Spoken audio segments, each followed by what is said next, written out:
मेरे दोस्तों और साथियों और मेरी माँओं और बहनों, हम लाए हैं तूफान से किश्ती निकाल के, इस देश को रखना मेरे बच्चों संभाल के।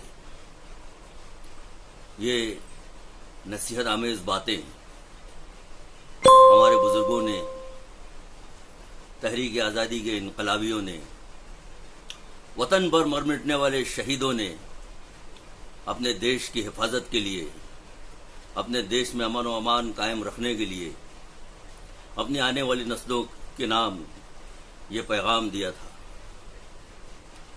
मगर कल के ये बदमाश बच्चे जो आज राजनेता बनकर देश की सत्ता पर काबिज हो चुके हैं, देश के संविधान को किसी खिलौने की तरह खेल रहे हैं। आज हमारे देश के संवैधानिक हालात देखकर हमें बहुत रंज होता है। रंज ही नहीं होता, अफसोस होता है कि हमारे देश के राजनेता सत्ता की लालच में कितने खुदगर्ज और कितने मक्कार हो चुके हैं। आज हम दिन ब दिन हमारे देश के संविधान की धज्जियां उड़ते हुए देख रहे हैं।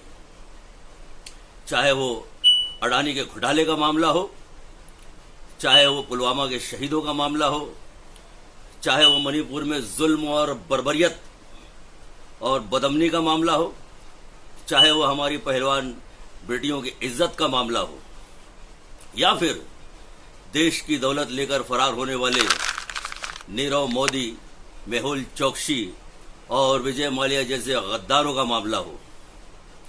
इन सारे मामलात में इक़्तिदार की नशे में चूर ये लोग पार्लियामेंट के अजलास में बेसर पैर की बातें क्यों करते हैं? जाहिर सी बात है, इनकी ये बेसर पैर की बातें इनके जुर्म का एतराफ करवाती है, इकरार करवाती है। फिर भी ये अपने आप को देशभक्त कहते हैं। ऐसे देश फरोशों की देशभक्ति पर हमें शर्म आती है, जो देश की जनता के साथ लगातार विश्वासघात करते चले जा रहे हैं।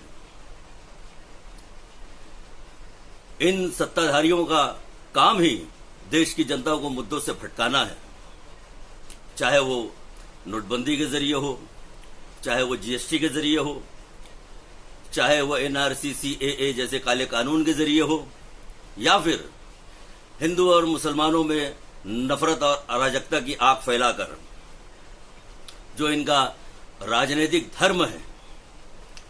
अगर देश में रवीश कुमार और अभिषार शर्मा जैसे जर्नलिस्ट, ईमानदार जर्नलिस्ट ना होते तो शायद देश की जनता देश में हो रहे बड़े बड़े घोटाले और देश के इन बेईमान राजनेताओं की हकीकत से महरूम रह जाती।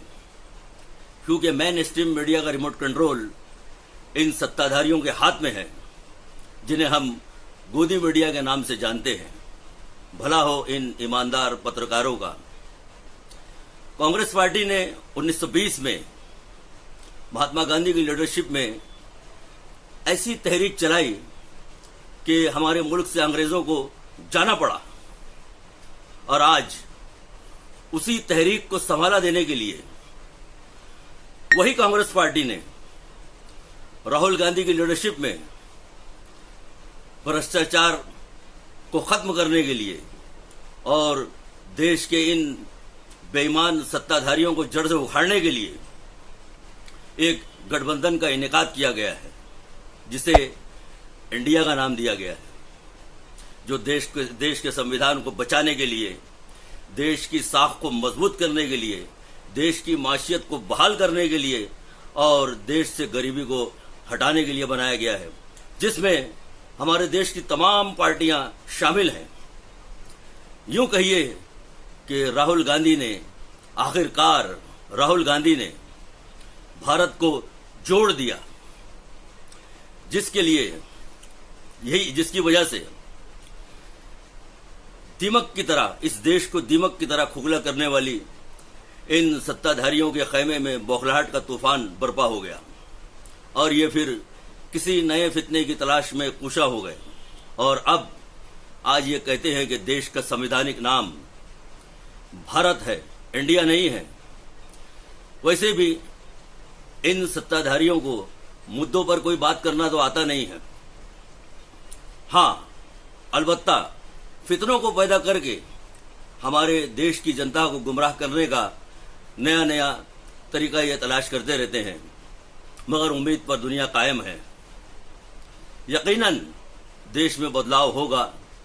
2024 में इंडिया की सरकार इंशाअल्लाह जरूर आएगी, क्योंकि अब हिंदुस्तान की जो जनता है वो समझ चुकी है कि देश में बदलाव जरूरी है।